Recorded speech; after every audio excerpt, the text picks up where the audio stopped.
नमस्कार, सिलवानी की आवाज क्षेत्र की बात में आपका स्वागत है। मैं हूं आपके साथ अंकिता। चलिए बढ़ते मुख्य खबर की ओर। युवा ब्राह्मण महापरिषद बरेली के तत्वाधान में रामलीला मैदान बरेली में हिंदू नववर्ष महोत्सव पंचांग पूजन का भव्य आयोजन संपन्न।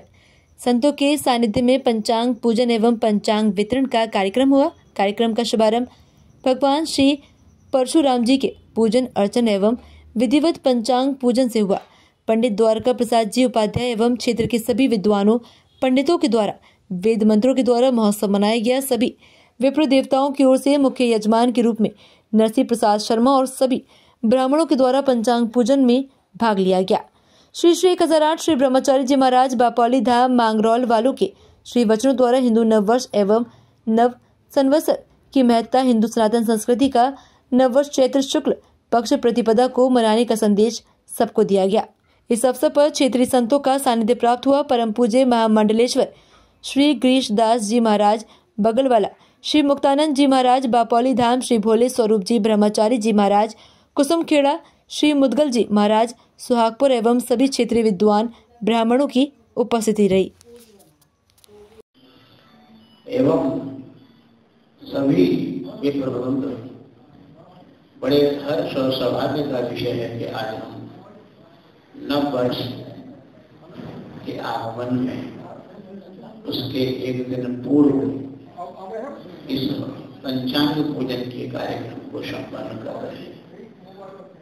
ये कार्यक्रम बड़ा महत्वपूर्ण कार्यक्रम है। हमारी जो सनातन संस्कृति है, उस सनातन संस्कृति का सर्वमान्य और सर्वश्रेष्ठ सर्वज्येष्ठ दिन है ये नववर्ष, नव संवत्सर। पाश्चात्य सभ्यता की चकाचौंध में हम अपने इस नूतन संवत्सर को, नूतन संवत्सर के आगमन को बोलते चले जा रहे हैं। यही हमारा नया वर्ष आरंभ होता है चैत्र शुक्ल एकम से, और इसी दिन हमको विशेष रूप से पूजन करके अपने अपने आराधनों का और खास करके पंचांग पूजन, जिससे हमारे ग्रह नक्षत्र आदि समस्त खगोल भौगोलिक व्यवस्था को बताने वाला एक विज्ञान है। इस विज्ञान को जानना और समझना, संवत्सर में ज्योतिष विज्ञान के आधार पर कौन सा ग्रह, कौन सा नक्षत्र, कौन सा योग, कौन सा करण, ये सब कब कहाँ कैसे क्रांति करेगा आगे भविष्य में, और उसका समाज के ऊपर, इस विश्व के ऊपर, सारे समष्टि व्यष्टि जगत के ऊपर क्या प्रभाव पड़ेगा, ये सब इस पंचांग के अंदर बताया जाता है ज्योतिर्विदों के द्वारा। ये हमारा बहुत प्राचीन विज्ञान है।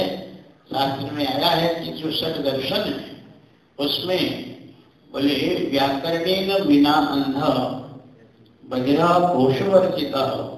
व्याकरण के बिना व्यक्ति जो है, व्याकरण बिना अंगो लंगड़ा है, चल नहीं सकता है। बधिरा कोश वर्जित, जिसको अमर कोश आदि नहीं आता है, वो बहरा है। और ज्योतिषम नेत्र मुच्यते, ये ज्योतिष शास्त्र ये आंख है, आंख जिससे सब कुछ देखा जाता है, सब कुछ समझा जाता है। तो ये बहुत बड़ा विशिष्ट विज्ञान है। समय अभाव है यार, इसलिए हम ज्यादा बात नहीं बता पाएंगे।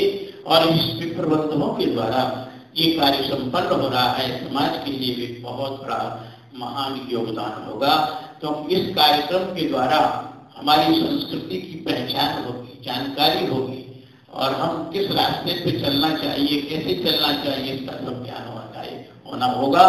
तो बिना पंचांग के हमारा जीवन एक पल भी जीना संभव नहीं। पंचांग के द्वारा ही हम कैसे, किस समय में क्या कार्य करें, नित्य कर्म, नैमित्तिक कर्म, काम्य कर्म आदि की योजना यदि कोई करता है तो ये ज्योतिष शास्त्र ही करता है। ज्योतिष शास्त्र के आधार पर ही हमारा जीवन सुंदर सुसज्जित होता है और लक्ष्य की प्राप्ति कराता है।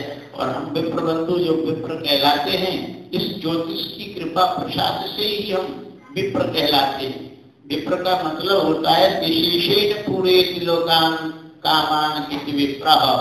ब्राह्मणों के अंदर जो दिव्य ज्ञान विज्ञान प्रकाशित होता है, ब्राह्मणों के अंदर जो तप और ज्ञान अर्जित होता है, वो सब इसी काल चक्र की गणना के द्वारा ही, अगर काल के विषय में हम जानकारी रखते हैं तो हम उच्च से उच्च काल का उपयोग करके अपने जीवन में महान से महान कार्य कर सकते हैं। और काल का ज्ञान नहीं है तो हम कुछ भी नहीं कर पाएंगे। बड़ा विशिष्ट विज्ञान है ये, और हम सब लोगों के लिए इसका अनुकरण करना चाहिए। भगवान प्रभु श्री राम भी इस बात की घोषणा करते हैं कि विप्र प्रसादात धरणी धरोहम, विप्र प्रसादात कमलावरोहम, विप्र प्रसादात अजितोलितोहम, विप्र प्रसादात मम राम नामो।